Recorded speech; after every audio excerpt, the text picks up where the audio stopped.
Okay, herzlich willkommen zu dieser Veranstaltung Klimaschutz in Afrika, die afrikanische Verwaltung und im Alltag, im Rahmen von SDGs 39. Heute Samstag, 22.07. 16 Uhr 10 Minuten. Freue ich mich sehr, euch hier begrüßen zu dürfen. Mein Name ist Alexanderplatz und ich werde euch hier begleiten, damit dass wir gemeinsam gute Ergebnisse mitnehmen. Wir haben hier sehr, sehr interessanten Referentinnen gewinnen können, um das Thema umfassend zu beleuchten. Also, organisatorisches habe ich bereits erwähnt, Übersetzung ist vorhanden, damit dass wir nichts verpassen. So, Klimawandel. Die Folgen von Klimawandel sind in Afrika bereits spürbar. Die Durchschnittstemperatur steigt.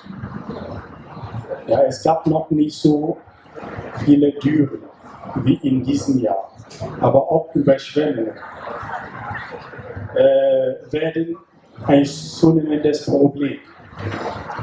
Die Wüsten wachsen und Felder sind nicht mehr bestellbar in vielen Regionen. Wie präsent ist also der Klimawandel im Alltag in afrikanischen Ländern? Wie reagieren die afrikanischen Regierungen? Und was sind die Ansätze, um Umweltschutz im Alltag zu etablieren? Wenn ich weiter ausführe, gibt es da sehr, sehr viel Spannung in Afrika aufgrund vom Klimawandel. Extreme Wetterereignisse, ja, Risiken für Menschen und Gesellschaft, Klimakonflikttreiber. Und auf der Ebene von extremen Wetterereignissen haben wir schon erwähnt, die Temperaturen steigen, es gibt mehr starke Regen und Überschwemmungen, tropische Wirbelstürme und so weiter. Im Bereich der Risiken für Menschen und Gesellschaft erleben wir knappe Ressourcen, Belastung der Wasserressourcen auf jeden Fall, Verringerung des Ernten und weniger Wasser und Weiden für Tiere. Und die Konflikte, wenn wir hören, gibt es auch verschiedene Ebenen. Also es gibt viele Folgen vom Klimawandel, ja, bis zur Fluchtursachen.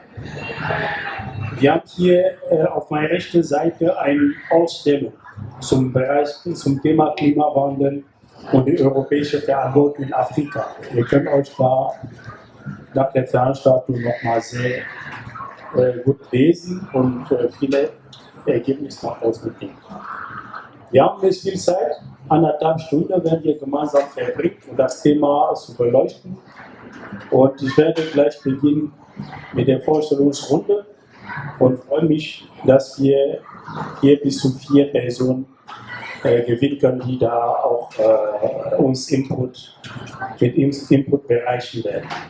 Ich beginne da höflich mit einer Frau, das unter uns hier ist, und werde ihr die Gelegenheit geben, sich selbst vorzustellen.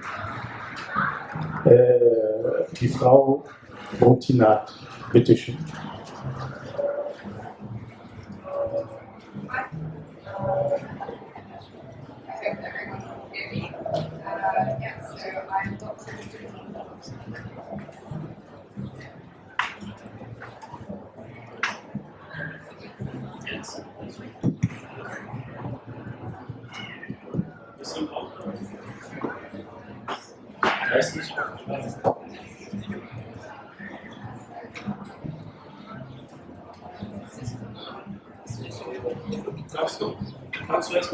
Kannst du erstmal das hier nehmen?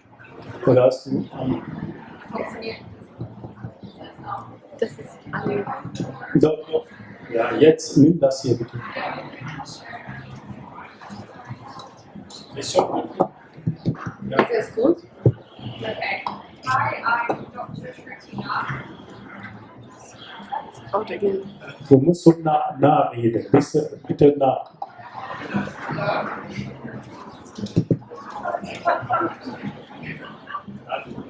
Hello? Oh, this is much better. Yeah, so I think the microphones aren't functioning right now, but yeah, so thank you for the introduction. I'm Dr. Shrutina, and I'm a climate scientist. I got my PhD in climate sciences from the Technical University in Zurich, and right now I work in a non-governmental organization based here in Berlin called Climate Analytics. Our work engages a lot with less developed countries as well as middle-income countries. And for me specifically, I've worked in the Horn of Africa with the Intergovernmental Authority on Development's Climate Prediction and Assessment Center, with providing more information on climate hazards that are occurring and to occur in the future. And that's where most of my research lies. Könnt ihr mich hier hören? Okay, super, danke schön. Ja, dann werden wir weitermachen mit Joël Kossi.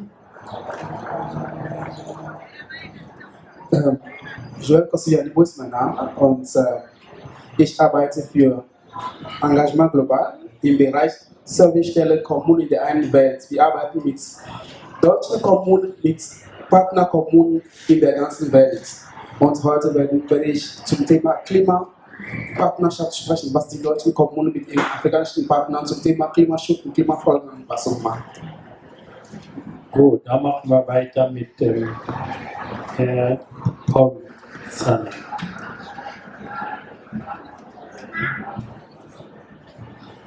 Okay, thank you very much. I am really glad to be here. Thanks for the invite. I work with the Street Children Empowerment Foundation all the way from Ghana. And also we have some Deutschland members that are here. When we began, we only thought we want to take children from the streets and take them to school. But we realized that we have only one humanity and one climate. If we lose the climate, there will be no humanity to help. Hence, we can't help children.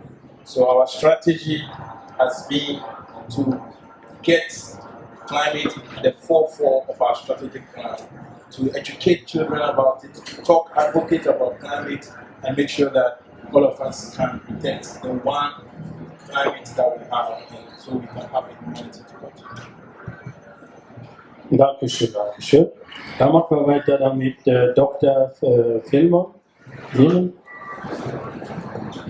Hi, ja, vielen Dank für die Einladung. Ich freue mich sehr, hier sein zu dürfen. Ich bin Filmer Girmay, ich bin der Landesvorsitzende der Berliner Grünen und genau, wir beschäftigen uns hier natürlich auch vor Ort, lokal mit den Themen Klimaschutz, Klimaanpassung. Ich verstehe mich jetzt hier heute auch so ein bisschen als Ergänzung zu den anderen Panelistinnen, die natürlich die Expertise zu den Ereignissen auf den anderen Kontinenten haben. Vielen Dank. Ja, dann werden wir folgenden Ablauf haben. Wir werden erstmal einen kleinen Input von jedem Referenten hören. Und nach jedem Input werden wir nochmal, werde ich einige Fragen. Und abschließend werden wir nochmal die Podium absuchen. Dann wollen wir mit der Frau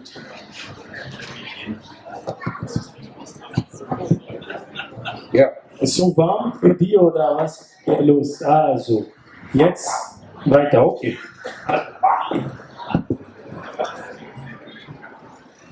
Ja. Also, ja, mal geht das, mal geht nicht.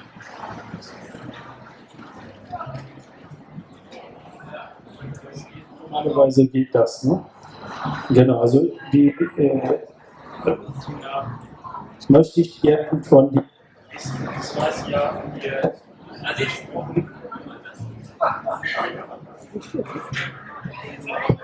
muss man die andere Mikrofon ausschalten, wer einen angeht, oder vielleicht ist das das Problem? So, Also wir haben uns unterhalten und du hast mir von deiner tollen Arbeit erzählt. Ich fand das sehr, sehr spannend. Die Organisation, wo du da aktiv bist. Wir können uns duzen, ganz normal auf dem Podium, das geht einfach. Ich möchte von dir einfach mal verstehen, also im Rahmen von deiner Arbeit, die Fakten, ja, zum Thema Klimawandel. Was ist eigentlich los in Afrika mit Klimawandel? Vor allem in Ostafrika und in ostafrikanischen Ländern. Haben wir erfahren, es gibt da viele Probleme, auch Wasserknappheiten und so weiter. Vielleicht kannst du uns noch mal kurz beleuchten, worum wir überhaupt reden. Was sind die Folgen von Klimawandel? Wie manifestiert sich das und wie kann man das begreifen?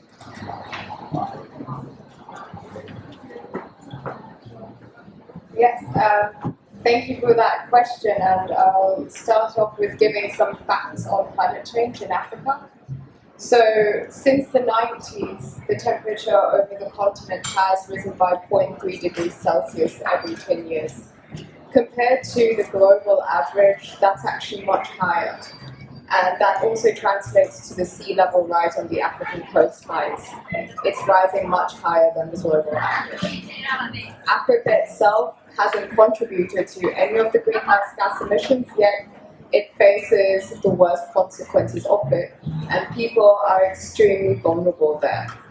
The World Meteorological Organization put out that 34% of the agricultural productivity decreased in 2022, and this is for a place where more than half of the population's livelihoods depend on agriculture. So this is just one of those facts where you can already see how bad climate change has affected Africa. It's been said that these droughts are 3 times more likely because of climate change. So there is attributable change. The problem there is that we don't have so many observations of the actual on-the-ground impact. So there's not so much studies put out or reports put out just because this place is already facing so much problems. And to put that bluntly, we just don't know how bad it is, but we know it's bad. And one sort of statistic I can put out there is that there has been an 11% rise in conflict over Africa due to climate change. So that is quite bad. How could we actually grip this? I think there's lots of grassroots movements that happen over Africa, and I also think empowering and engaging the youth in climate change is incredibly important. In terms of adaptation finance, I also think this is a huge thing that needs to be tackled alongside loss and damage to actually pay Africa for the unavoidable costs of climate change that it has faced and is facing. And I think this is also something that should be majorly discussed, since out of all the finance that's been provided, more than 70% has been in the form of loans. So it has strings attached. And apart from that, I also think there's a lot of different movements in Africa that have allowed for more sustainable development, and Africa has huge potential to develop as a renewable energy powerhouse. So that's also another part that needs to be tackled. Empowering the youth, empowering sustainable agriculture, and empowering Africa in terms of its renewable potential.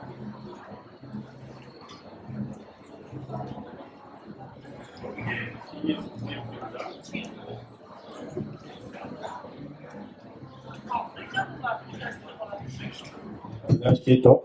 Also vielen Dank nochmal für diese Ausführung. Kannst du uns bitte kurz nochmal was Konkretes sagen? Habt ihr da vor Ort Projekte, die ihr umsetzt? Und was wäre das als Beispiel? Yeah, so we have one example project called Down to Earth, that monitors the droughts and multi-year droughts that have occurred in Kenya, especially in the Isiolo County that's heavily hit by droughts. And we try to engage the local farmers and policy planners as well as infrastructure planners to be able to develop good early warning systems on the likelihoods of these droughts and how they'll increase, as well as empower the local people to be able to build up their infrastructure to deal with these droughts so that their market system and local communities can also deal with them without collapsing. There's also some other really good projects that then play into and tie into this movement, which is projects such as the participatory scenario planning. And this engages with local indigenous people. So what happens is the meteorological associations and climate assessment center that I work with goes and engages with the local indigenous leaders, and they exchange their weather forecasts and see which ones correspond and which ones doesn't and which ones actually happened. And this builds a lot of trust within the community of the information that's being provided to them, and that's a key part towards actually empowering them to face and fight climate change. Vielen Dank. Vielen Dank, vielen Dank. Also ich werde mit dir weitermachen. Paul Samuel, du hast mit mir gestern gesprochen und sehr, sehr spannende Sachen erwähnt.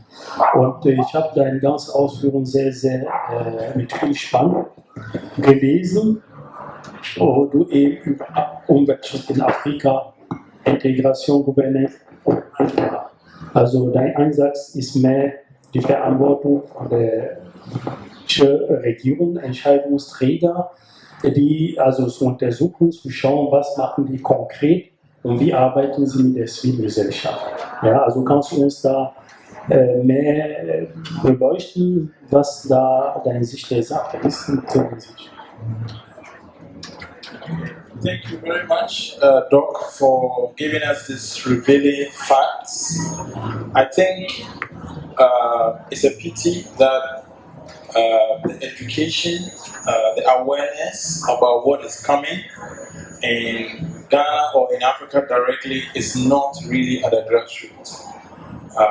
The facts, as she has described, those that may have gone to school or involved in climate issues may have read a bit about it, but this needs to be a lot more extensive than just sitting here in this room. We need to make our people aware of what is coming. We need to, I am a farmer myself. I started farming because I also had a perspective, read about what is going on in the world.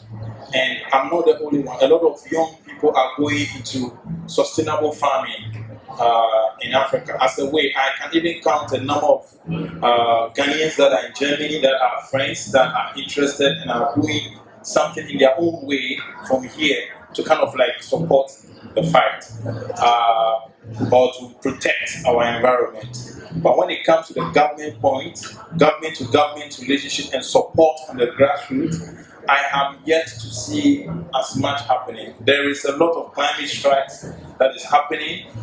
The city of Accra is trying to raise awareness, but when it comes to actual mitigation, adaptation strategies that would have to happen, I'm afraid there is not enough effort happening, and we will need to do a lot more from government to government level to bring policy into action. And even worse off, things that are happening on the continent, it looks like our government to government are more interested in the economic angle of our resources.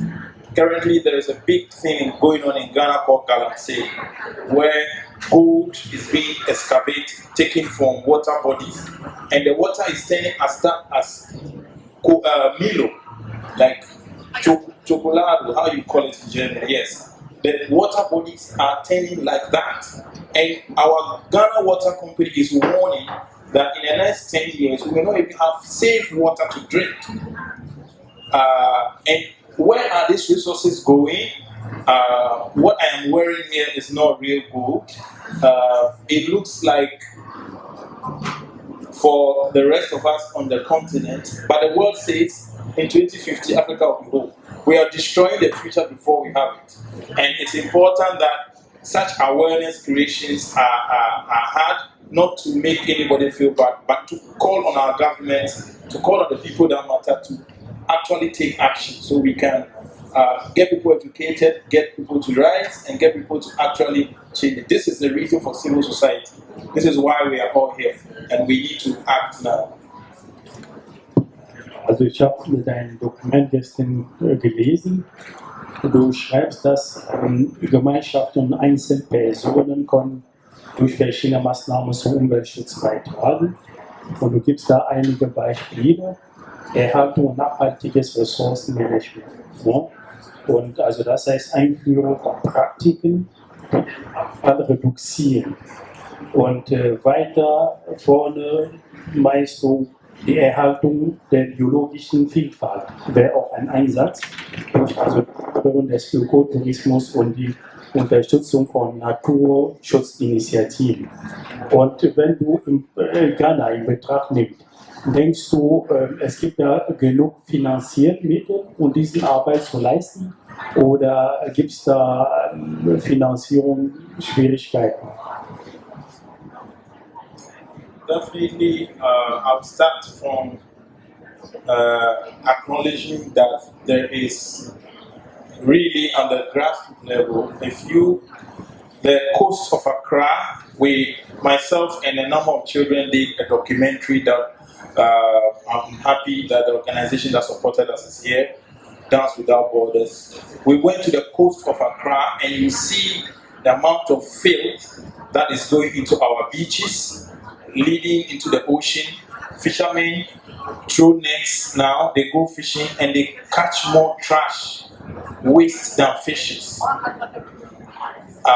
Where there were fishes before, like I mentioned in Galamsey areas, all the ecosystem of the water bodies are completely being destroyed. Our cocoa farms are being destroyed completely for minerals. In fact, the amount of policy supervision that we should be having from our government is not happening. I would say for the case of Ghana, we have no priority when it comes to climate change.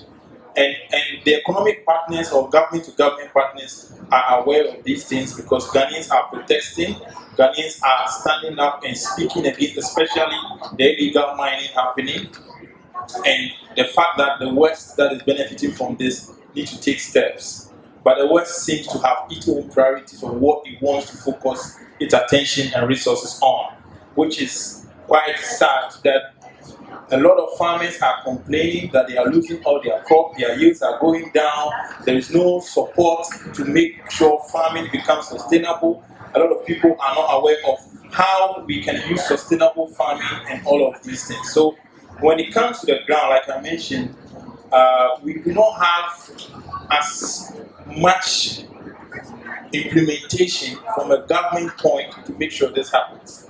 But the individuals who have read, who have learned something, are trying their best in their little ways to make sure that they can raise awareness. And we will need more support from, I'm not talking just money, but in forums like this, discussions like this, to raise more awareness, to get people to become aware and empower and build capacity of the various institutions.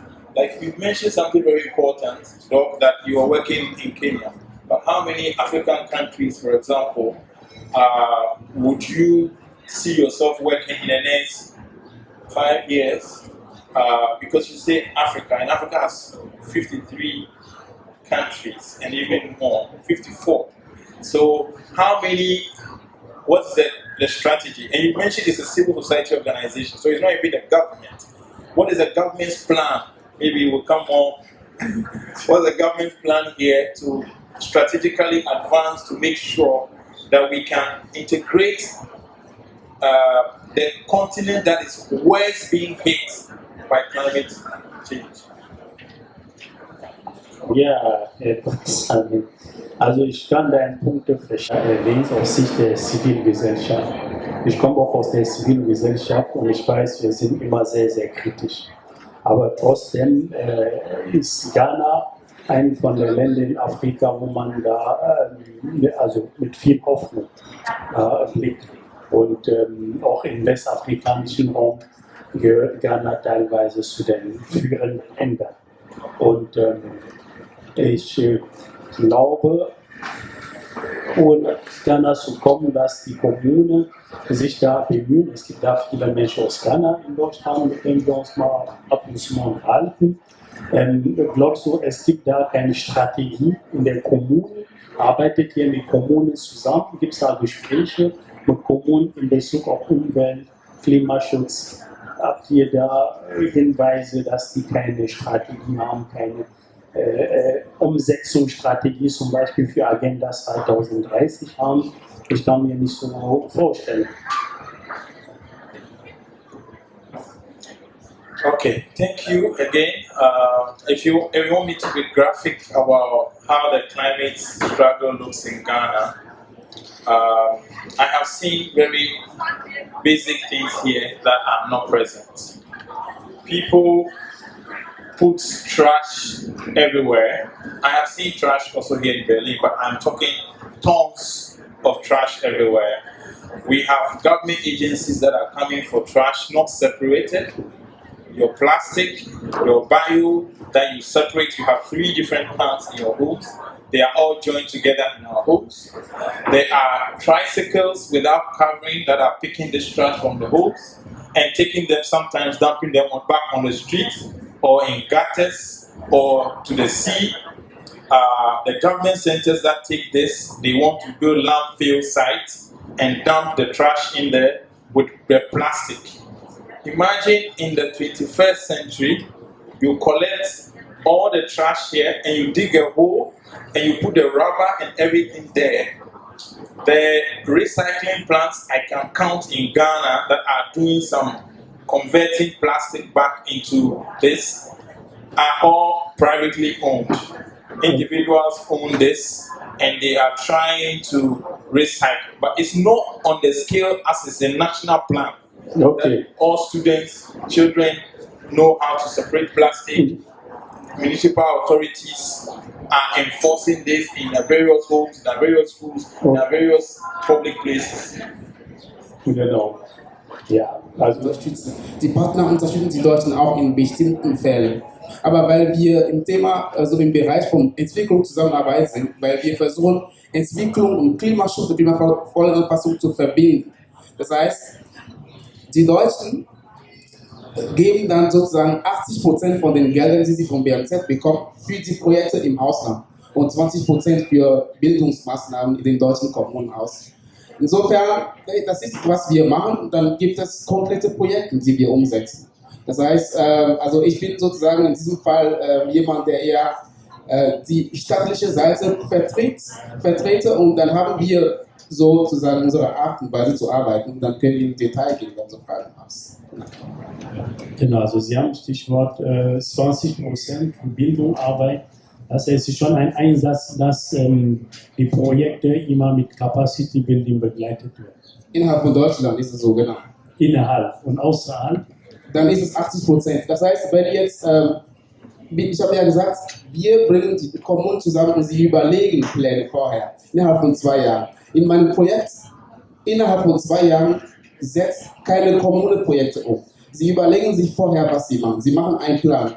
Und wenn der Plan steht, dann wird das umgesetzt. In der Umsetzung gibt es 80% von dem Geld, was sie von uns bekommen, für ein Projekt im Ausland und 20% für ein Projekt innerhalb von Deutschland. Genau. Und können wir da erfahren, wo setzen die Kommunen meistens ihre Priorität? Ist es Umweltschutz oder mehr in anderen Bereichen? Es ist beides. Also ich kann Beispiele geben. Wir haben Projekte, zum Beispiel eine Kommune in Kipkus in Ghana zum Beispiel. Sie haben zusammen mit der Stadt Bonn gearbeitet. Dort haben sie eine riesen Lagune wieder renaturiert, die schmutzig geworden war durch die Jahre etc. Das wurde wieder sauber gemacht und es wurde ein Bildungszentrum daneben gemacht, um Menschen zu zeigen, wie sie mit dem Fluss umgehen können. Es gibt Projekte, also zum Beispiel in Tansania haben wir Projekte in Dar es Salaam, so eine große Kompostierungsanlage. Es gibt einen Markt, die Abfälle, die Bioabfälle werden benutzt, um eine Kompostanlage zu machen, zum Beispiel. So, dann gibt es Projekte für so PV-Anlage im Krankenhaus, die Energie versorgen, etc. Das heißt, die Kommunen, es ist immer unterschiedlich, je nach Prioritäten, die sie vorher innerhalb von 2 Jahren sozusagen mit den deutschen Kommunen gesetzt haben. Es ist unterschiedlich, die Projekte. Okay, dann will ich jetzt hier mit der Politik weitermachen. Der Dr. Fillmann, der hier die Grünen in Berlin sehr aktiv ist. Wir wissen ja, Grün, das ist das Thema Umwelt, von da auch ist auch die Partei gegründet. Umwelt, Umwelt, Umwelt. Wenn Sie so hören, dass unser Planet gefährdet ist, dass Umweltschutz ein Thema ist und dass in dem globalen Süden die Kommunen es nicht schaffen, hinterherzukommen. Aus verschiedenen Gründen, finanzielle Natur oder es gibt da viele verschiedene Herausforderungen. Wie wir eben erfahren haben mit Herrn Paul aus Ghana, Sie machen ja Landespolitik und Landespolitik ist eben hier in Berlin sehr stark. Wir wissen, dass auch das Land Berlin eine Förderkulisse für Projekte im Ausland hat. Das heißt, diese Verantwortung von Berlin aus in Richtung, also weltweit. Wie erleben Sie das in Ihrer Arbeit und was sind die Einsätze aus Ihrer Sicht, damit dass man das Thema im globalen Kontext in den Griff bekommt?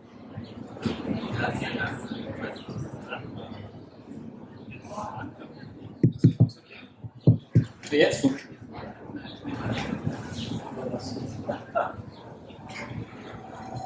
Ja, ich fand die Ausführungen gerade alle super interessant. Ne? Also schon deine Einführung, Aziz, auch in Verbindung mit den dramatischen Zahlen, die Shruti uns vorgestellt hat. Und ich glaube, das sind Zahlen, die wir alle auch in Berlin aus unseren eigenen Lebensrealitäten tatsächlich kennen. Ne? Ist das Hitzesommer um Hitzesommer? Ist das ausbleibender Regen? So, ne? Das ist eine dramatisch sich zuspitzende Lage. So. Und ich glaube, es ist in allen Ausführungen, auch in denen von Paul, nochmal sehr deutlich geworden, dass es nicht nur in Anführungszeichen um Klimaschutz geht, sondern eben auch massiv um Klimaanpassung.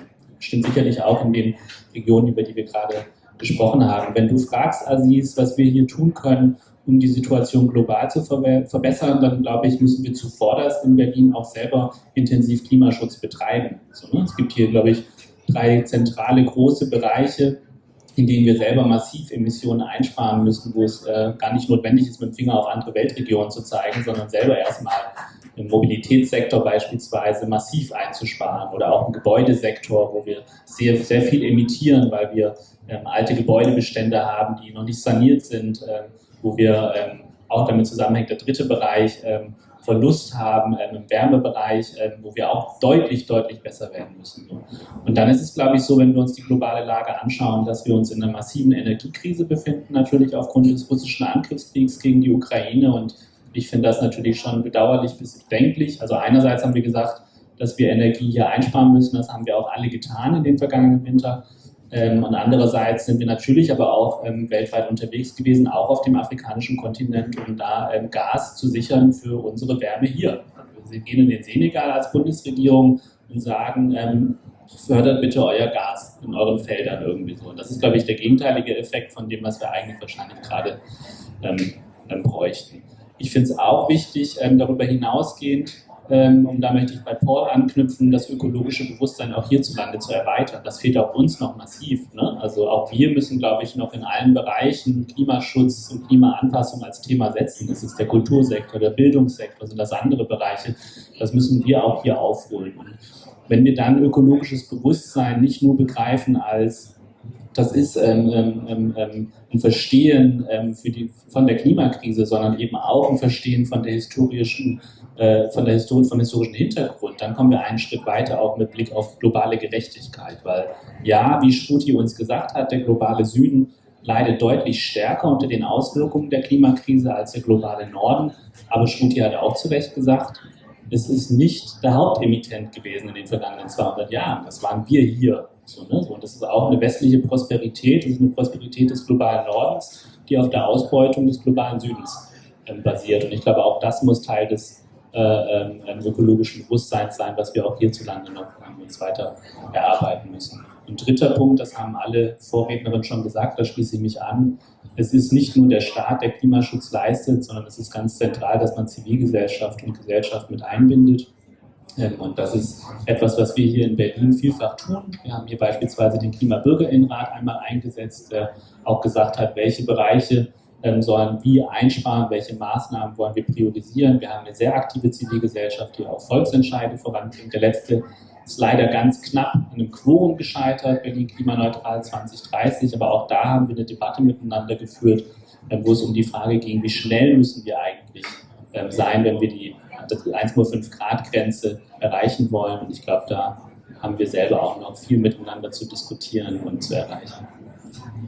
Genau. Und eine Rückfrage von mir, hast du da den Eindruck, dass im globalen Norden diese Verantwortung gerecht ist? Also das heißt, das ganze Handel aus der Kolonialzeit, die Industrialisierung, also unser Lebensstil hier im globalen Norden, unsere Privilegien, dass dadurch die Menschen im globalen Süden leiden, ja, weil hier im globalen Nord wir uns so gemütlich machen. Also was soll da in diesem Bereich besser werden, im Bereich Verantwortung?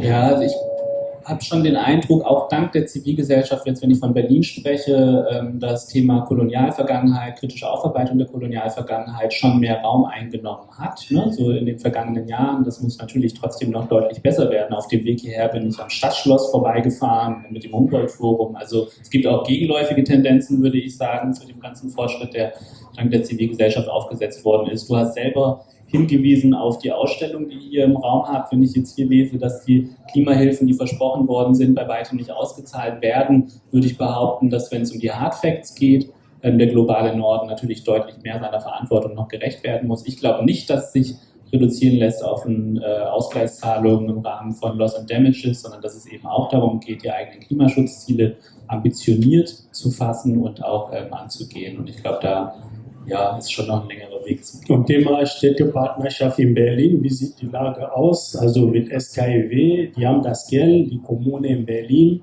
nehmen die das in Anspruch? Gibt es da Initiativen von den Berliner Bezirken? Also Berlin hat zahlreiche Städtepartnerschaften und tatsächlich nur eine einzige mit einer afrikanischen Kommune, das ist Windhoek. Die Städtepartnerschaft, die lag sehr, sehr lange brach.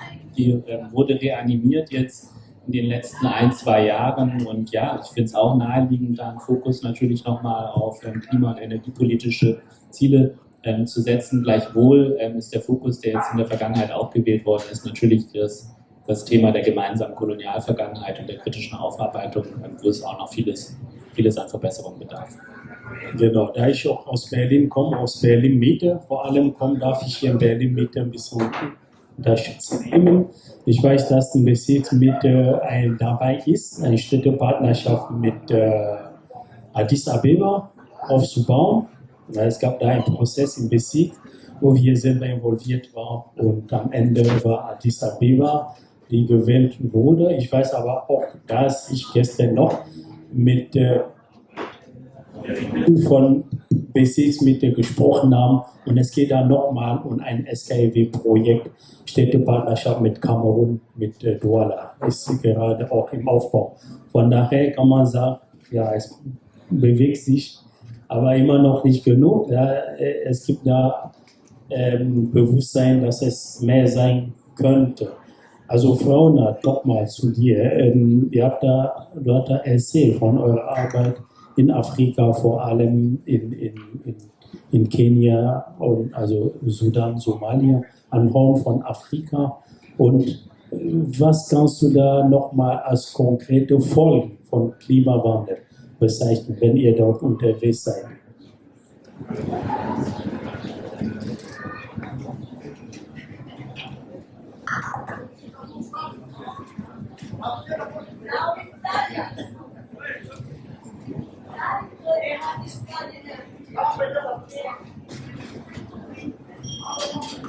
Hello? Ja, geht. Okay. I hope this is loud enough. So I work with this Climate Prediction and Assessment Center for the Horn of Africa, and just for those who don't know, that involves Ethiopia, Somalia, Kenya, Rwanda, Uganda, and Tanzania and Sudan. So these are 7 countries that participate, and of course this is more of an intergovernmental organization, so we don't we respect the sovereignty of countries and we just go through national mandate in terms of action. In terms of concrete things that have happened, there's been increased violence in the north of Kenya, and this is mainly being driven by the multi-year drought that is strongly linked to climate change. What happens is that people lose their livestock, and so these pastoralist communities that rely on their livestock take their livestock to the more agrarian communities and just out of desperation allow them to feed on the agrarian land, and then this causes the agrarian communities to have some resentment towards the pastoralist communities, and from this a lot of conflict evolves and erupts. So that's one concrete area of where you can see a lot of conflict arising from this drought linked to climate change. That's also led to a lot of human displacement. Another one would also be, I would say, in South Africa, although this is of course outside our mandate, but in Cape Town there was also a multi-year drought from 2015 to 2017. It got really bad, and right now a lot of places are under high water stress over there, and this has significantly also affected ability to farm, ability to actually get food produce.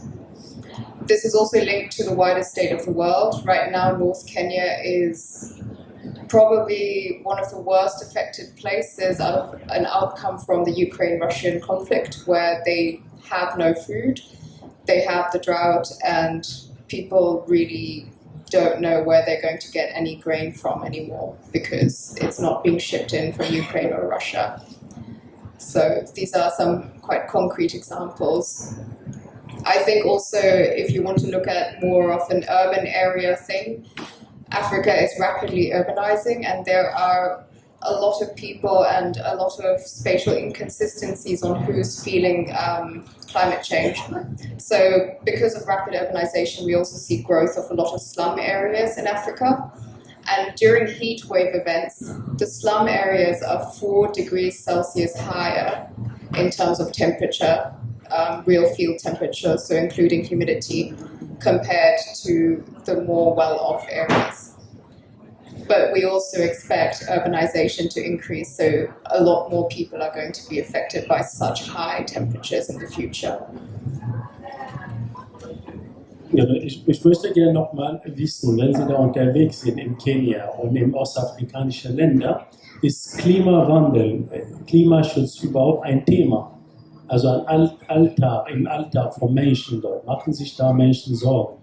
Und wenn ja, überhaupt, welche Bewegung gibt es dort in der zivilen Gesellschaft? Also nicht nur von NGOs, die vom globalen Norden hingehen, sondern gibt es da vor Ort Akteure in der zivilen Gesellschaft, die da versuchen, was zu bewegen?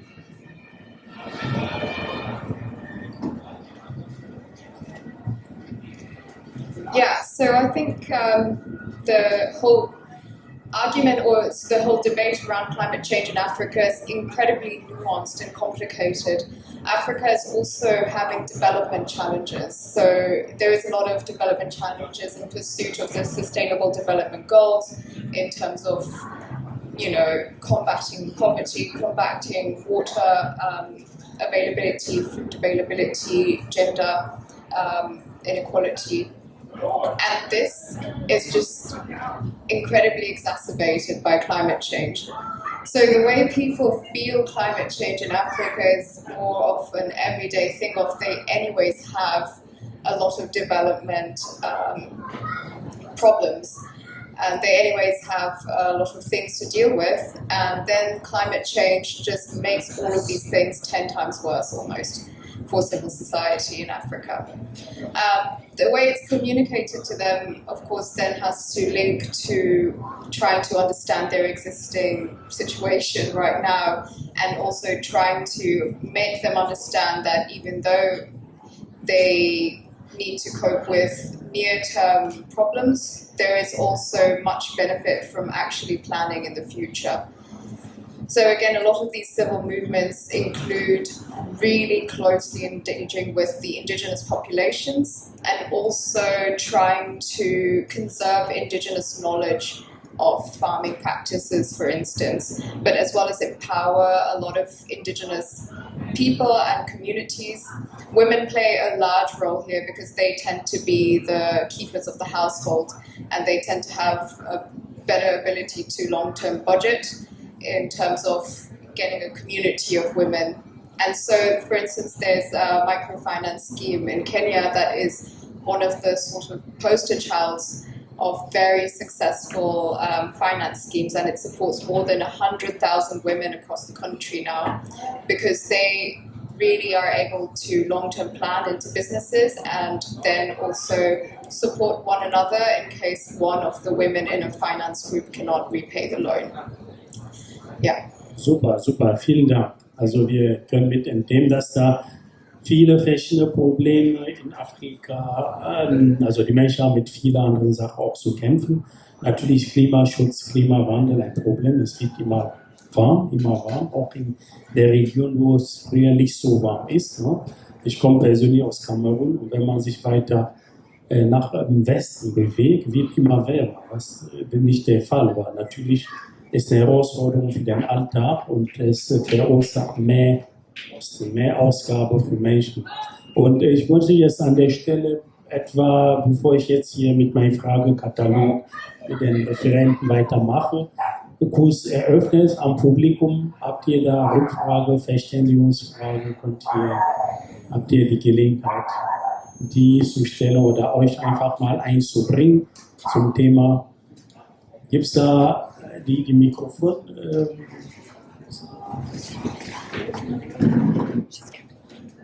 Okay.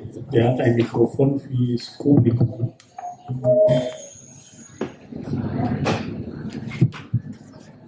Ich komme einfach hier. Ist auf Deutsch oder auf Englisch, ist egal.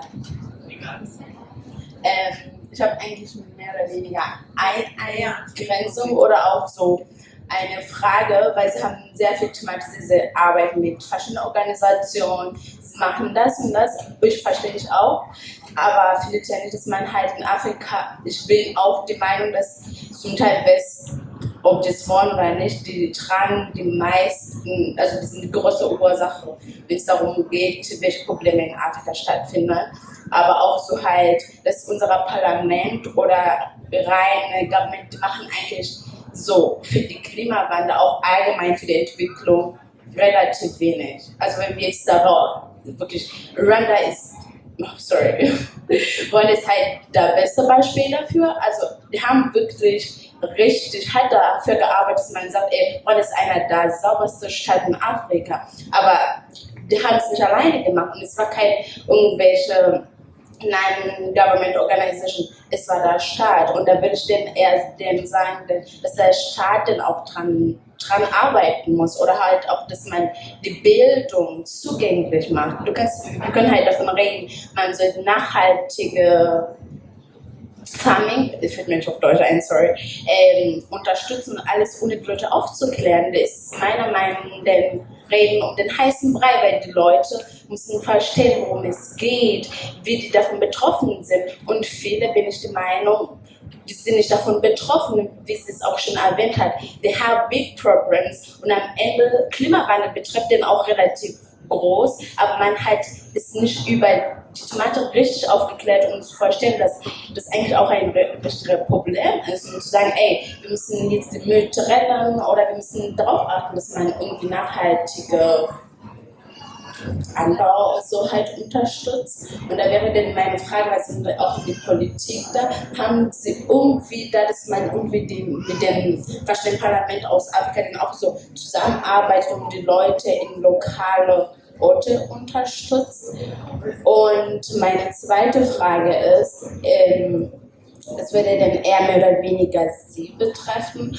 Würden Sie denn von sich aus sagen, dass man von sich hier aus die Leute in Afrika auch unterstützen kann oder für die Klimawandel was machen kann? Natürlich, man kann sich informieren, das ist mal der erste Schritt, dass man irgendwie von sich aus arbeitet, also von hier auch in Berlin und alles, dass man auch drauf achtet, dass Neukölln zum Beispiel, das nur für Müllstellen, das sei mal dahingestellt, dass man auch von hier arbeitet, ist das eins, aber was können wir als Personen halt für Afrika tun, weil da liegen meine Wurzeln und ich muss sagen, es ist mir auch im Herzen, dass ich auch für Leute was mache, weil I'm privileged, also ich kann alles mehr, also wir sind eine Konsumgesellschaft, man kauft das und am Ende man vergisst, woher es hergestellt wurde oder unter welche Umstände haben die Leute gearbeitet. Und wenn meine Frage, was wir hier für die Leute tun können, das war super, vielen Dank für diese tolle Ausführung.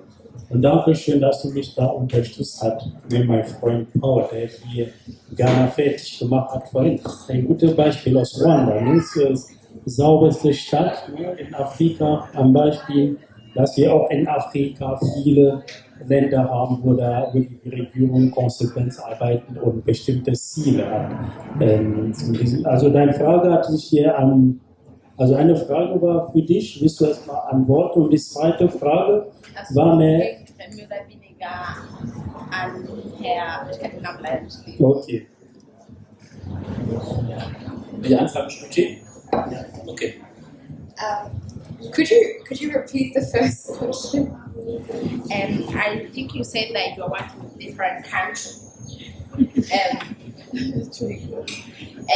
You say you're working with different countries. I think there are 7 countries to work on the climate change in Africa. And my question was more of as what we can do from here, because like we don't see what you do. You can tell us we are working on this and this, but honestly, without any studies, as you said, we have less studies about the effects of climate change in Africa. So my question was, well, we can contribute to it because we can listen, but without doing anything, doesn't really change anything. So that's right. So I think actually people here have a massive privilege of having a very strong political voice. I think people here could really protest, could really sign petitions, and I can already think of some that would really help in terms of, you know, trying to ask for more corporate responsibility for actions that were done formerly in Africa. So Shell in Congo or Shell in Nigeria should definitely pay a bit more, I think, back. And I think there is a massive political voice in Europe which people can exercise to try and bring that out. I think otherwise, of course, you could always try to finance more grassroots movements, and I think that's also an area where it just requires obviously a bit more effort, a bit more research into trying to find which exact movement you'd like to fund. But personally, I think it first and foremost comes from having a very strong political voice. So another area which I think should really be also thought about, especially from here, is this insane debt that African countries are facing. And there could be a political voice raised from here to say that this debt is really not something that African countries should pay. And in fact, it diverts away funds from health, education, and infrastructure and development in Africa.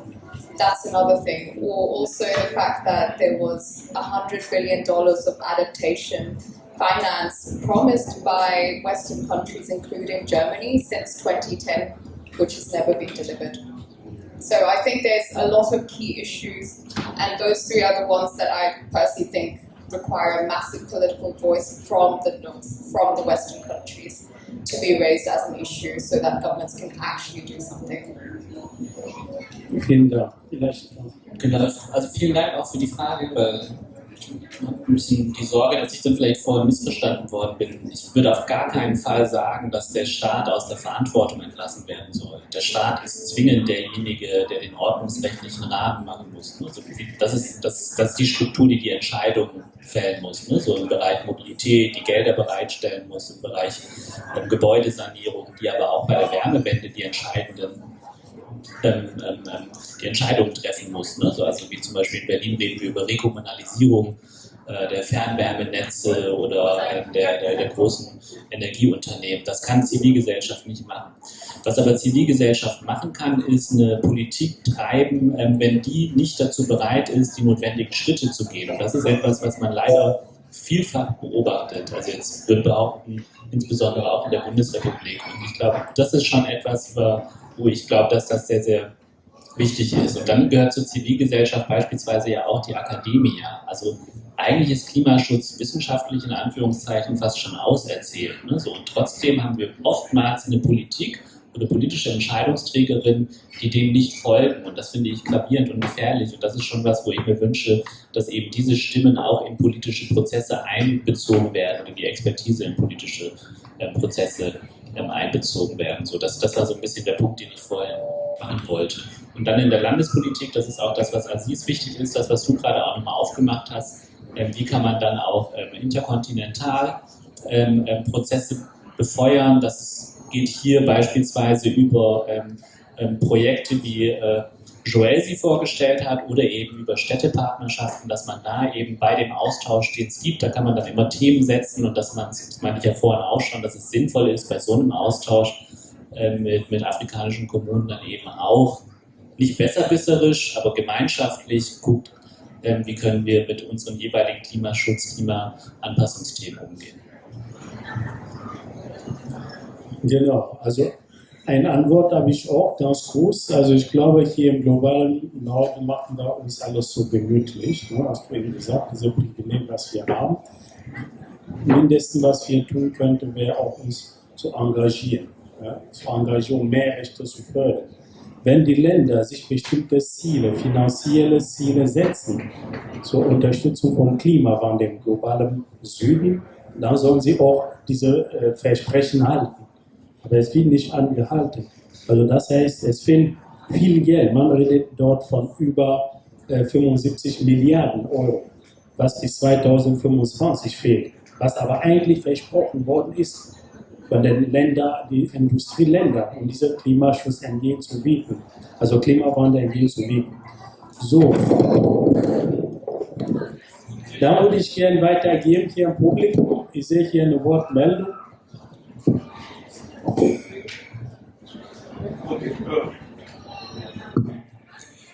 Hallo, hallo. Ja, ich habe das schon abgeschaltet. Vielen Dank für das Wort. Ja, ich glaube, ich freue mich so als Freisprechender, weil ich bin nicht so Teil der Politik und ich bin auch nicht so ein Mitarbeiter von irgendwelchen Geldgeber oder sowas. Das heißt, ich darf frei sprechen und wenn ich hier erstmal die Bilder, die ich hier sehe, ich finde das erstmal so ungerecht, weil der einfache Bürger, weil man sagt immer in der Regel, dass so die Bilder sprechen als 1000 Wörter. Ne? Wenn man quasi einfach hier die Bilder mal anschaut, also im Hintergrund oder im Hinterkopf hat man sich zum Beispiel so der Meinung, als ob die Verursacher dieser Klimaumwandlung quasi die Leute, die auf diese Bilder sind, die Verursacher sind. Das stimmt überhaupt gar nichts. Das reflektiert überhaupt nicht die Realität. Was ich hier eigentlich mit der Realität gesehen hätte haben wollen, wäre ja zum Beispiel Firmen wie Shell oder Firmen oder große, sagen wir so, Transportgesellschaften, die täglich und dauerhaft unsere Umwelt polluiert. Aber man sieht ja die armen Frauen, man sieht ja die armen Afrikaner, die armen Kinder, die sind einfach Opfer dieser Geschehen. Ja? Und wenn man eigentlich einfach so die Bilder sieht und guckt, ohne zum Beispiel auf die, sagen wir so, die Stichworte, die draufstehen und sagt, was ist wiederum los mit Afrika im Zusammenhang mit Klimawandel. Diese armen Leute, die man hier auf die Plakate sieht, sind einfach so die Leute, die Opfer dieser Aktion sind. Und ich würde quasi auch so mich mal so die Frage mal stellen, ja, warum sollen wir von dem Problem von dem anderen uns da als Opfer da darstellen? In Afrika, sie sind zwar betroffen von dem Klimawandel, aber in der Realität, sie sollen einfach nur in der Regel eigentlich im wahren Sinn des Wortes sensibilisiert werden. Sie sind nicht die Verursacher. Sie sind nicht die Leute, die das polieren, die die Pollution verursachen. Die Pollution verursachen, man kennt die, das kommt aus Atomkräften, das kommen auch die, sagen wir so, die Kampfjets, die täglich Bomben in ganzer Welt quasi wegschmeißen und so weiter und so fort. Was wollte ich einfach so, quasi so damit sagen? Ich wollte einfach so damit sagen, dass eigentlich so die Lösung, die richtige Lösung, um den Klimawandel wirklich zu beherrschen, sollte im großen Teil zum Westen kommen. Sie sind die ersten Verbrecher, die das Ganze verursachen. Und ich war ja wirklich so sehr stolz und sehr komfortabel von dem Auftrag oder von der Aussage von Frau Nack. Sie hat einfach so ganz klar uns gesagt, dass in Afrika sie haben quasi mit dem Überleben zu kämpfen. Ja, also das heißt, sie haben andere Challenges, sie haben andere Herausforderungen. Es gibt, sagen wir so, natürlich ein paar Vereine oder ein paar ONGs, die das eigentlich so als, sagen wir so, als Produkt verkaufen und sagen, die Leute werden in Afrika sterben wegen Klimawandel. Das stimmt überhaupt gar nicht. Das sind einfach eigentlich so, wie kann ich mal sagen, das sind direkt Produkte, die sie verkaufen. Eigentlich, die Leute haben das sehr schwer mit anderen Sachen zu tun, die Leben bedroht sind. Ja, es gibt viele Länder in Afrika, wo wirklich so Wasser, ja, trinkbares Wasser eigentlich ein Luxus ist. Deswegen für mich im Endeffekt, dieser Klimawandel ist für Afrika zwar wichtig, aber das ist ein Luxusthema. Das ist, was ich beitragen wollte. Gut, ja, vielen Dank für deinen Input. Also die Ausstellung, die hier steht, eigentlich ist nur als Begleitausstellung und eigentlich ist von Veranstalter ist eine Fremdausstellung, was nochmal beleuchtet die Thematiken. Und wenn man näher anguckt, wird man schon viele Sachen da ablesen und sich nicht nur auf die Bilder beschränken, weil wir sehen ganz links da die Verursacher, da an der Küste, da sind die, also G8 oder G7, die werden da unter die Lupe genommen, dass sie ihre Verantwortung tragen. Mit dieser 100 Milliarden Ziele für Klimawandel. Die mussten das bezahlen. Wir sind da gleicher Meinung. So, gibt es da weitere Worte mehr aus Publikum oder wolltest du was ergänzen? Paul? Yes. Okay, so I wanted to, when Doc was speaking, she mentioned some of the effects of climate change in other African countries. And I wanted to mention one closer to me that I have witnessed and seen. There's a whole school in Keta in the Volta region. The sea rise that you talk about, it's taking more than half of the community. It's like, let me describe it. You have the whole of, like half of Berlin is gone in the coast of the Volta region. The sea has taken it to the point that the government is trying to use rocks to stop the sea from coming. Just last year, another one happened. A whole village is gone. It's in the sea. Like literally now you swim over houses now. Schools, people, lots of people have been displaced. Then you come to the sea rising, even in Accra, Greater Accra. Lots of houses were flooded and taken over. The sea just pushed back. In the north, the Black Water did the same. Lots of lives are dead and people are gone. And what I want to say is that, yes, it's great to do city to city, but I don't think that is holistic enough. It's just my opinion. If you want to teach people about climate and you want people to rise and make this a political agenda, where do you start from? You start from the children. Initiative like what we did with Global Dance Without Borders, where we are teaching children about clean water and linking it to climate, it should not be happening it should not only be funded in 2 years. It's something that in all schools, children must be taught about it, the effect of it. This must become a subject matter on every political discussion. But it is not. So I think maybe, like our brother said, it is in the interest of the West that we are not aware. Because this is not something we caused. This is not something, and even back home, we are doing our best to adapt.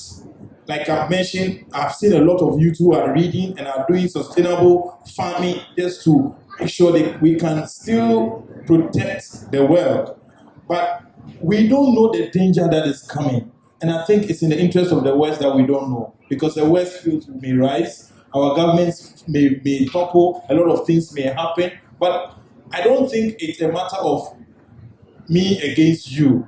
It's a matter that we have only one planet. We have only one humanity. And all of us must unite and see that, okay, I can never say that the West has not been a partner of Africa. Yes, we know 1884, 85, this city was a very contributor to a big issue that has been one of the main reasons why we keep suffering. Yes, those who know history a little bit, 1884, 1885, West Africa was divided by rulers and everything, and all of our problems began from there. But it is not you versus me. It is a partnership, it's one humanity. If we do not act, it's not just going to affect Africa. Yes, we may be the first, but this climate that is coming is going to touch you. It's in India, it's hitting here.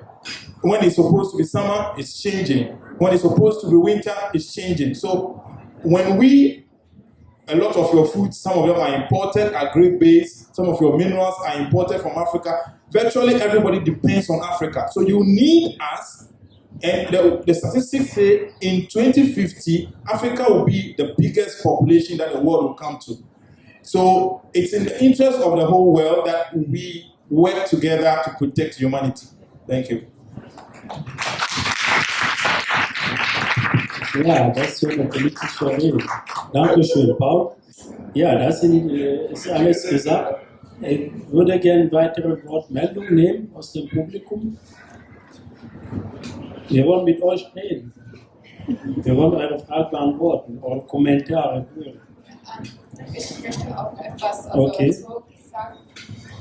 I think what Paul said has a lot of value to it, and I really like that he said it can't just be 2-year projects, because that's the state of how a lot of adaptation finance is delivered to Africa. It's as accelerator startup projects, and these are not sustainable, and they're also, they're meant to build companies to be sustainable, but they always have strings attached.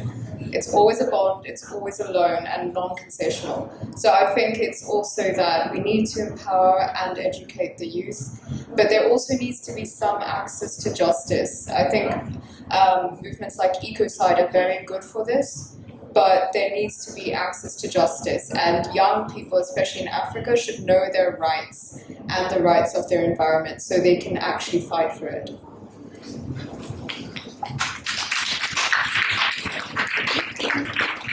Das ist auf jeden Fall ein wichtiger Punkt. Ja. Da will ich nochmal mit dem Herr aus SKED nochmal reden wollen.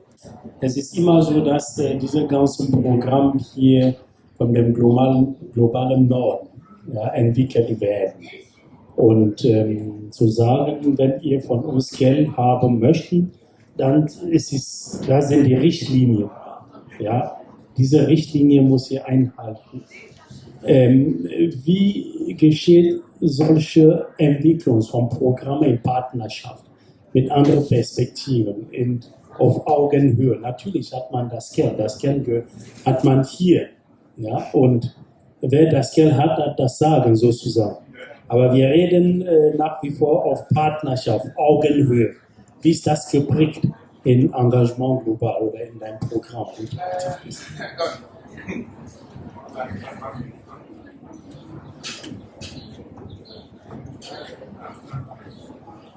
Okay, Oh, das ist eine sehr, sehr große Frage.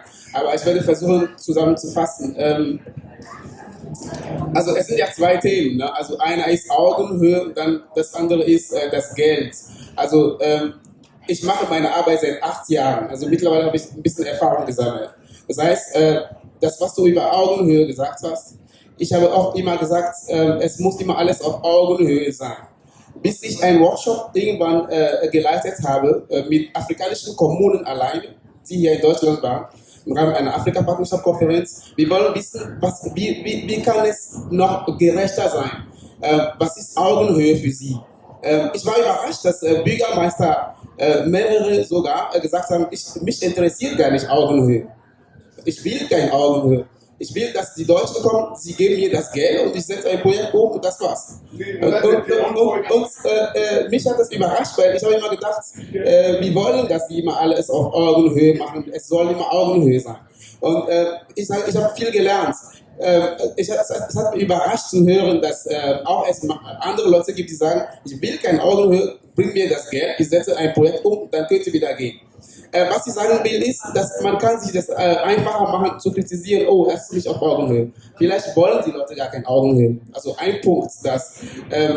Aber auf der anderen Seite, was ich sagen will, ist, was das Geld betrifft, ich denke nicht, dass wer immer Geld gibt, immer das Sagen hat. Also dieses Sprung, das ist ein Sprung, an den ich nicht glaube. Deswegen, immer wenn ich die Gelegenheit habe, sage ich den afrikanischen Kommunen, auch wenn die Deutschen das Geld bringen, könnt ihr immer sagen, was ihr denkt. Ich denke sehr wohl, dass man sagen kann, was man denkt, auch wenn man das Geld nicht hat, weil wenn man, also Partnerschaft hat, einer kann das Geld bringen, die anderen können die Ideen bringen, wenn die zusammenarbeiten. Deswegen glaube ich nicht daran, dass wer das Geld gibt, hat das Sagen. Das ist nicht so und das sollte auch nicht so sein. Jetzt aber zurückzukommen auf diese Frage, wie Sie konkret arbeiten, wenn die Deutschen das Geld geben. Wir von unserer Seite aus, wir sagen immer, die Deutschen bringen das Geld, aber ihr müsst die Ideen bringen, damit also die Projekte für euch wertvoll sein können. Aber es gibt auch Partnerschaften, die sagen, die Deutschen können hier hinkommen, wenn sie denken, dass etwas für uns gut ist, sollen sie uns das Geld geben und sie sollen das hier umsetzen. Es gibt Erwachsene, die selber so sprechen und auch gewählte Bürgermeisterinnen, die so sprechen. Was können wir denn machen? Wenn sie sagen, kommt zu uns, gebt uns das Geld, dann könnt ihr wieder gehen. Oder ihr könnt sagen, was ihr denkt. Es ist auch so, dass meistens, es gibt auch andere, die wollen auch nichts sagen selber. Aber von unserer Seite aus als Organisation, wir haben eine Philosophie. Unsere Philosophie ist, wir wollen, dass sie auf Augenhöhe arbeiten, dass niemand auf den anderen von top-down macht, sondern dass es sozusagen von Idee, sozusagen von Partnern sozusagen.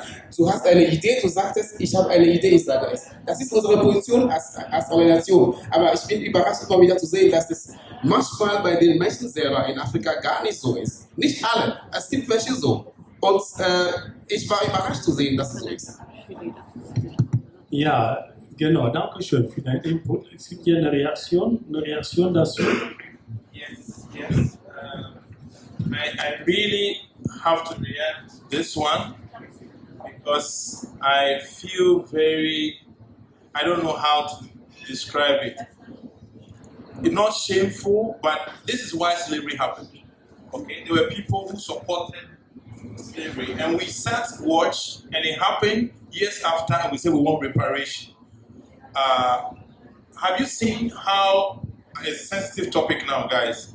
LGBTQ is a big topic in Africa. Have you heard the news? Have you heard the high-level discussion and the negotiation that we need to consider it as a human right? Have you also seen the high-level communication that this climate change needs to go in that direction? The fact that an adult say give me money to go and buy drugs does not mean you give me money to buy drugs. You know what is coming. You see what is coming. You don't have to even wait for people to tell you, oh, don't implement something that is good, give us the money and let us spend. You need to take the proactive step and say, guys, I'm sorry, whatever you are discussing, this is what the threat that is coming. This is the science. This is the figures. This is what we face. So it is not a matter of you want to choose something else, which is, like you described, selfish. But we are looking at one humanity. And us, even in Germany, will be affected if this is not passed. So I think you would have to name and shame certain things and in the face so that our continent and our people can have pride again. We cannot let these things pass because then we are going to always be perpetual suffering. And issues that may not be priority to the whole world is what we will be championing in Africa.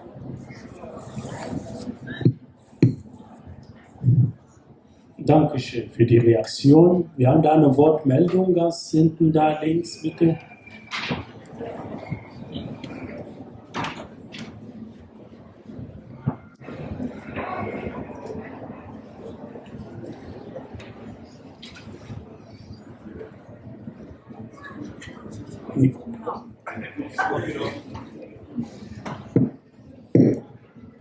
Hallo, hallo, hallo. Ja.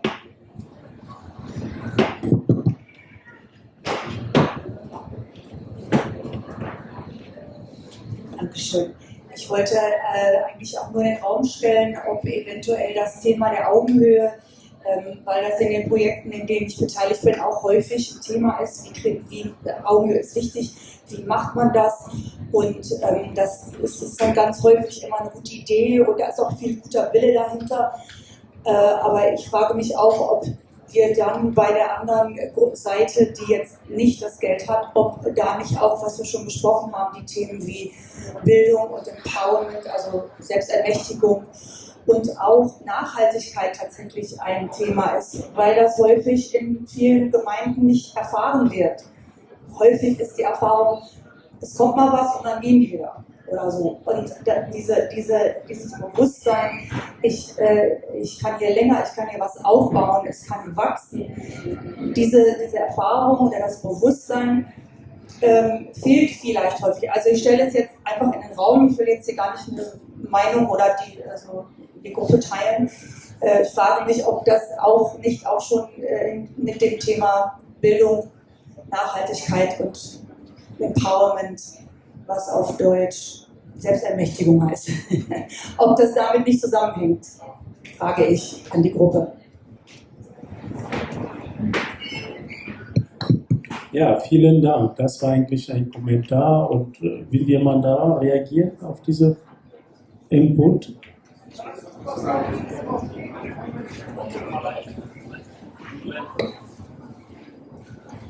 Ja, also was ich sagen wollte ist, dass natürlich kann man die Leute empowern, aber also am Ende des Tages weiß man dann, da ist es immer besser. Das heißt, sobald jemand eine andere Meinung ist, würde ich sagen, ich gebe dir ein Empowerment, damit du so denkst wie ich. Also das ist auch wiederum ein bisschen blöd. Aber wie gesagt, wenn man auf erwachsene Menschen trifft, die einfach so die Position haben. Wir sind hier der Meinung, dass auch es ist eine Art von Gerechtigkeit, wenn wir das Geld nehmen von den Deutschen, wir wollen kein Augenhöhe. Also diese Position, sie gibt es wirklich. Ich kann nicht dahin gehen und sagen, ich muss es jetzt so machen, bis du so denkst wie ich.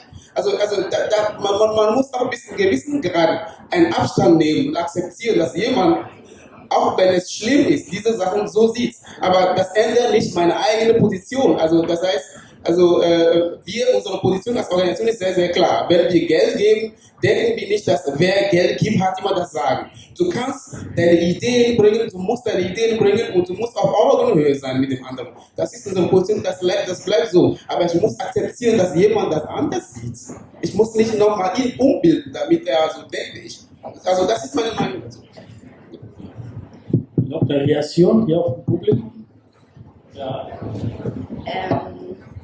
Ich respektiere Ihre Meinung, aber ich finde, um jetzt sehr nahe zu treffen, ist Ignoranz Ihrerseits, weil, wie sie es schon gesagt hat, ich würde eher sogar relativ zustimmen, es hat mit Bildung zu tun. Du kannst den Leuten Geld geben, aber wenn es dir egal, was sie mit dem Geld machen oder ob die wirklich auch die Ideen genauso umsetzen, dass auch wirklich was sie bewirkt, ihnen egal ist, dass sie gar nicht recherchiert. Denn was ist denn ihr Ziel? Wenn sie wirklich Änderungen bewirken wollen, aber sich dann gar nicht auseinandersetzen oder unbedingt sich selber auch informieren, weil wenn sie sagen, ja auch jetzt fahren mit den Kommunen, dass sie dann sagen, was sie machen wollen und manche sagen, sie können bestimmen, was sie denn mit dem Geld machen in ihrem Land, stimme ich ihnen zu und es ist möglich, dass die Leute sagen, aber wenn sie auch von ihrer Seite nichts machen, sie können auch nicht sagen, ey, voll wie irgendwelche Entscheidungen hier treffen, können Seminare anbieten, dass die Leute wissen, was dort stattfinden wird, aber wenn sie sagen, solange es die Leute so haben wollen, machen wir es so, finde ich es eigentlich reine Ignoranz von ihrerseits. Und es wäre wiederum dazu kommen, dass sie Geld haben und dadurch eigentlich indirekt bestimmen. Also es ist ungewohnt, aber das wäre indirekte Bestimmung meiner Meinung nach. Super. Also ich gehe davon aus, wenn Engagement global im Rahmen von diesem Programm mit Staaten, also mit Kommunen kooperieren, es ist immer ein Thema, einen thematischen Bezug. Das heißt, es gibt ein Konzept, ja, was vorliegt für die Umsetzung. Und wenn die dann im Rahmen der Zusammenarbeit ein Thema ist bestimmt und die Kommune will auf diese Art und Weise umsetzen und wollen das Geld haben, einfach umzusetzen. So habe ich das verstanden. Oder wo fällt an Augenhöhe? Welche Schritte? Welche Ebene fällt Augenhöhe in diesem Kontext? Leute, guck mal, also es ist so, generell so wie die Arbeit ist, man kann nicht sagen, also wir nehmen das Geld und wir machen, was wir wollen. Das ist ja unmöglich. Das ist, was du am Anfang gesagt hast, es gibt mal so sehr viele Prinzipien, also Voraussetzungen, die mit dem Geld auch immer verbunden sind. Das ist auch übrigens ein Thema.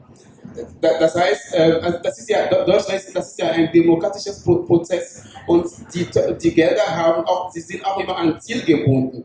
Das heißt, wenn jemand aus dem Ausland das Geld nehmen will, muss die Person ja diese Ziele akzeptieren, weil es im demokratischen Prozess so funktioniert. Aber wir reden ja nicht darüber, dass jemand nimmt das Geld und sagt, ich mache jetzt, was ich will, etc.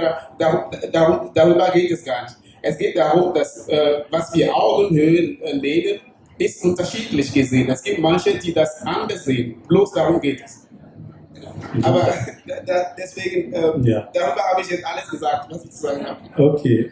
Noch ein Kommentar dazu? Ja, ich fand das super interessant, gerade die Diskussion, die du angefangen hast, Joel. Hast du natürlich jetzt kurz Feuer gelegt, das wolltest du, glaube ich, gar nicht. Ich glaube, wir haben jetzt hier so 2, 3 Themenkreise gerade gehabt. So, ne? Ich glaube, das eine, und das hattest du ja mit der Frage angefangen, Aziz, war ja die Frage, wie funktioniert eigentlich in einer internationalen Zusammenarbeit das Konzept der Förderrichtlinien. Förderrichtlinien ist, wenn man Projektgelder vergibt, der Rahmen, wie die verausgabt werden.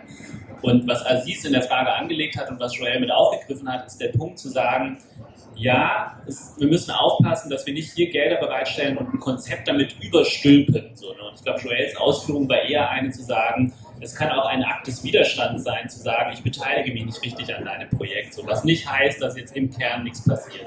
Ich finde den dahinterliegenden Punkt, glaube ich, einen Ticken interessanter.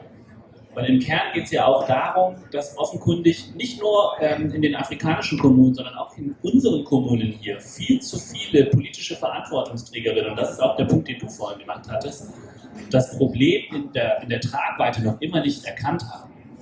So, ne? Also wenn man Mittel bekommt, sozusagen, um mit Klimaschutz und Klimaanpassung Maßnahmen ergreifen zu können und man sich dafür nicht interessiert, dann hat man die Dramatik des Problems nicht erkannt. Und das finde ich wirklich problematisch. Und problematisch wird es, weil es diesseits wie jenseits auch ein massives soziales Problem ist. Und das ist auch was mich stört, was im Diskurs noch nicht richtig angekommen ist. Wenn Struti uns erzählt, dass in afrikanischen Großstädten die Stadtteile, in denen Menschen mit niedrigeren Einkommen leben, nochmal eine deutlich höhere Hitzeentwicklung ausweisen, dann bedeutet das ja, dass Menschen mit geringeren Einkommen auch beispielsweise in Nairobi deutlich verstärkt nochmal von den Klimafolgen betroffen sind. Das ist bei uns hier auch so.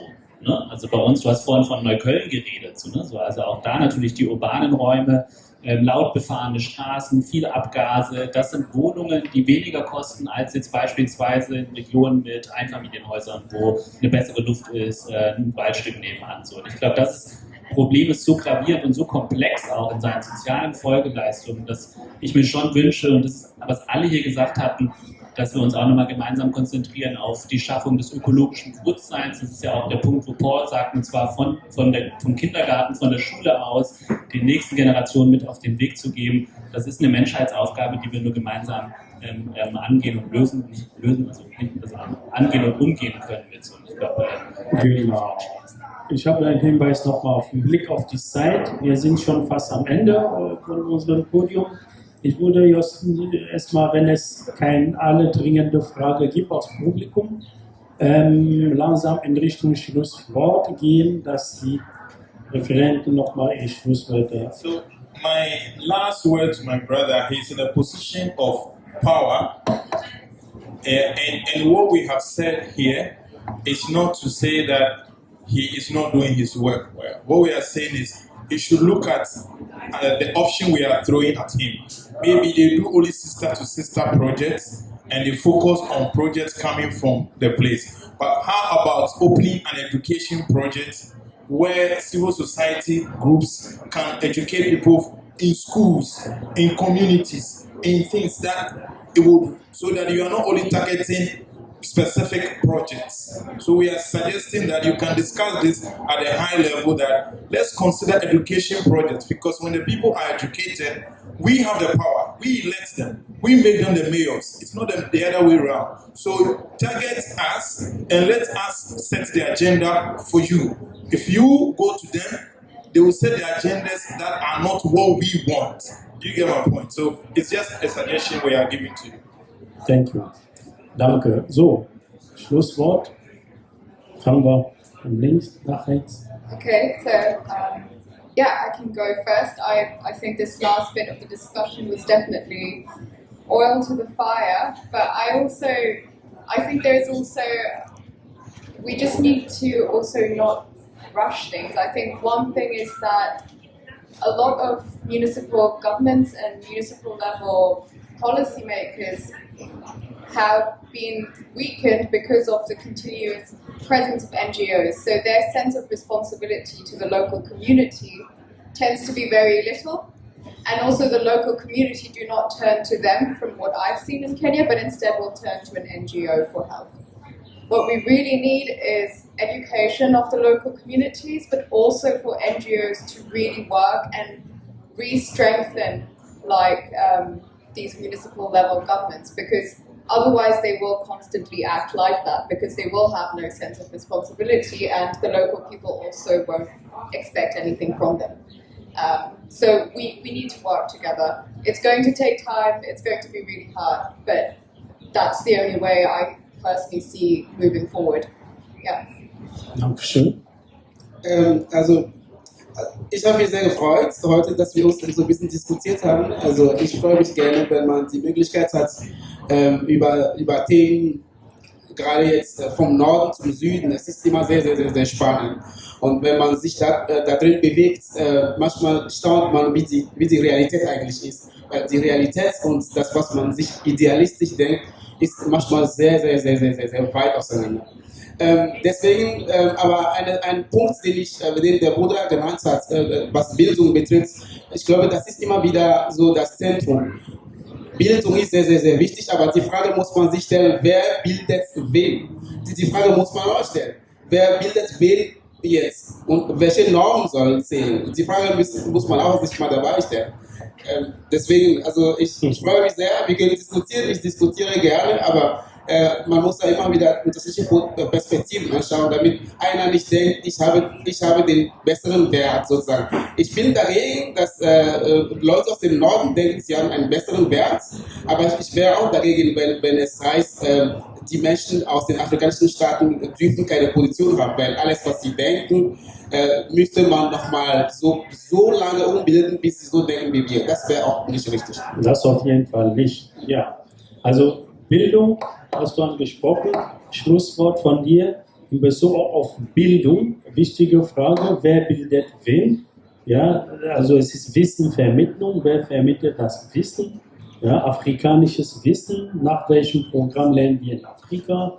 Ja, ist das dekolonisiert? Ist die Bildung überhaupt dekolonisiert in unsere Länder? Und ja, ist eine sehr, sehr wichtige Frage, was er da anspricht. Ne? Vielleicht hast du ein Schlusswort mit Bezug auf diesen Punkt. Yes, education is decolonized, it's not tied to the West, but what we are talking about is not that the education system should be taken over by the West. We are talking from the grassroots. I mentioned that we did an art, poetry, dance called Global Water Dance in the various communities, raising awareness about environment, about water, about what we are doing. So, like you mentioned, we are educating children. It's a form of education. We can take the same thing and go from school to school. It's not changing the curriculum. We're going from school to school, community to community, raising awareness. And these people, when it is time for the mayor to get elected, his party, and they go, the people say, we know that the environment is a threat, and you are not talking about it. If you are not talking about it, we are not voting for you. So that is what I mean. We go to the grassroots, we educate people, and then they will rise. But not to say we take over Ghana Education Service and change the curriculum. No, that's not what I'm saying. Ja, Dr. Filmer, ach so, hast du schon ein Abschlusswort in Bezug auch auf diese ganzen Punkte? Ja, dann bedanke ich mich hier nochmal beim Publikum. Über das Thema reden wir hier ganz gelassen, aber es ist aus meinem Empfinden ein sehr, sehr wichtiges Thema, Klimawandel. Das wird uns noch begleiten über die nächsten Jahre. Und wie mein Freund schön sagte, es gibt noch nur einen Planet, also wo wir jetzt leben. Und wir dürfen nicht mit dem Planet umgehen, wie wir wollen. Und wir haben hier verschiedene Anmerkungen gehört. Es gibt Verursacher, ja, vom Klimawandel. Das die Industrialisierung, die Menschen im globalen Süden, in dem globalen Norden, durch das Handeln vor 400 Jahren haben sie sich auf diese Weltreise getan, die Welt zu erobern. Und Ressourcen, also wie nennt man das nochmal? Genau, also das heißt, sie haben den Planet erobert und sich als einzigen Meister deklariert, wie die diese Planeten lenken wollen. Und wir erleben, dass die Ressourcen an einigen Stellen nicht mehr ausreichen für die nächsten Jahre. Es ist eine gemeinsame Verantwortung, aber es gibt aber die Menschen, die dafür noch mehr Verantwortung übernehmen müssen, die sogenannten Industrieländer, die G8, die Mächtigen, die mit dieser Planete umgehen, wie sie wollen. Und die Menschen im globalen Süden sagen, irgendwann reicht es. Die Verantwortung muss getragen werden von den Verursachern. Wer verschmutzt, muss reinigen. Das ist eigentlich die Antwort von panafrikanistischen Ländern aus dem globalen Süden, die diese Selbstbestimmung erlangt haben und demnächst auf diese Diskussionsrunden mit sehr viel Bewusstsein hingehen. Und die sehen, es bewegt sich sehr, sehr viel, nicht nur in Afrika, dass wir verantwortungsvolle Präsidenten jetzt haben, die wirklich auf Augenhöhe handeln wollen, vor allem in Westafrika. Und ich kann euch versichern, es wird nicht so leicht sein für unsere Planeten, wenn die Industrieländer nicht ihre Verantwortung endlich auf die Hand nehmen und handeln. Wir lesen hier, es fehlen allein zwischen 2020 bis 2025 über 75 Milliarden Dollar für die Finanzierung von Klimawandel und die Folge von Klimawandel in dem globalen Süden, vor allem auch in Afrika. In diesem Sinne will ich jetzt hier keine lange Lektion erteilen. Lange Rede, kurzer Sinn. Will ich mich bei den Podiumteilnehmern sehr, sehr bedanken für diese tolle Input, aber natürlich auch bei dem Publikum, weil ohne Publikum passiert eigentlich gar nichts, ne? Hier vorne. Und ich möchte mich auch besonders bei Herrn Paul Zimmer bedanken, der auch in Ghana lebt und dort viel Arbeit macht im Bereich Bildung, Empowerment und Sensibilisierung, weil das brauchen wir wirklich. Aber auch natürlich unsere Powerfrau hier, die auch in Ostafrika sehr, sehr viel bewegt. Und natürlich haben wir die Politiker, wir hoffen, dass durch diese politische Handel, dass wir, auch wenn Landesebene ist, dass wir bis zur Bundesebene Druck machen können, dass wir diese Ziele nochmal erreichen. Und von Engagement global erhoffen wir viel Geld, damit dass wir diese ganzen Projekte umsetzen können. So, danke schön und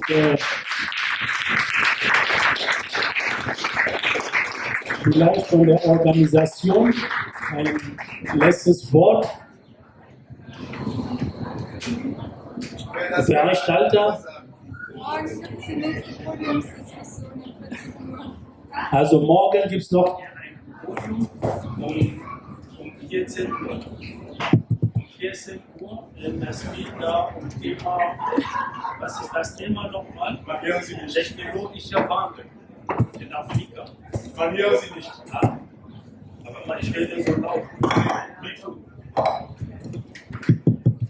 Genau. Ja, was ist das passiert? Also morgen gibt es noch ein Podium hier um 14 Uhr zum Thema technologischer Wandel und die Folgen. Ihr seid alle natürlich eingeladen. Ich glaube, gibt es noch ein Podium danach hier? Heute? Nicht. Also Konzerte, Essen, afrikanische Leckereien, kann jeder sich da zugreifen. Und hier, es gibt hier tolle Männer und tolle Frauen zu sehen und tolle Ausstellung hier zum Thema Klimawandel. Dankeschön.